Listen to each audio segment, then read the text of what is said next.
Madam Witness, ayon sa COA Circular 2015-01, pagdating sa disbursement ng confidential fund, ang authorized lang dapat talaga yung head ng agency or yung designated person ng agency na yon. You agree? And in this case, ang SDO is Edward Fajarda. Alam na natin, kanina pa natin pag-usapan. Correct? Yes, sir.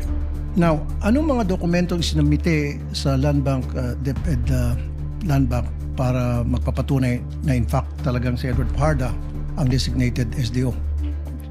Wala po. Wala? Wala po.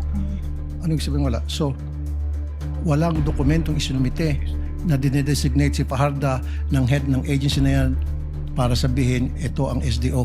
Ito yung maging katransaksyon nyo? Wala? Wala. Laway lang? Nagpunta po dun si Mr. Fajarda na siya yung payee at nag-present po siya ng identification. Of course, pero dapat meron siyang dokumento pinipresent na siya ang dinedesignate ng head ng agency na yon bilang SDO. Right? Wala po silang na-present Wala. sa amin. And then you honor it? Face value? Nagpakita lang siya ng dokumento, ako si Fajarda at ako yung designated SDO, just like that. And you said, okay. Yes, sir. Wow. No. Under the COA circular, it should only be the head of that agency who happens to be the BP. Or kung ayaw ni BP, magde-designate siya ng tao na maging SDO niya at meron siyang dokumento pipirman para ini-endorse niyang SDO na yon, who happens to be Fajarda. And you said wala.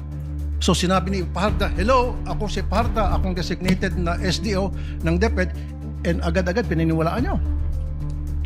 During the first encashment, na-mention po ni Ma'am Sonia na mag-e-encash si Mr. Fajarda. Pero parang hindi naman niya na-mention na SDO. No ma'am, ang ibig sabihin dapat someone should have endorsed Fajarda as the SDO for the DepEd. Sabi mo wala. So pumunta lang si Fajarda doon, presenta yung sarili niya, sinabi niya akong SDO ng DepEd, and then sabi niya, okay, sige. Yes. So hindi kayo sumunod doon sa patakaran ng COA circular? Wala pong na-present sa amin, sir. Wala. Okay, so paano niyo malaman kung si Fajarda talagang authorized na mag-withdraw o makipag-transact ng limpak-limpak na salapi sa Land Bank DepEd? As payee of the check, in-honor na po namin yun. As pay of the check. So sino ang tumatawag sa inyo para sabihin na si Fajarda pupunta dyan at mag-withdraw ng such and such amount of money day before or 2 days before? Si Miss Sonia De Leon po. Sino po si Sonia De Leon? Siya po ang head ng cash division ng DepEd. Okay, siya yung kilala niyong head cash division ng DepEd. Pero you know what, nagtataka pa rin ako na wala kayong hawak na dokumento na nagsasabing si Fajarda ang designated SDO coming from the head of that agency na pirmado. Wala. Wala, sir.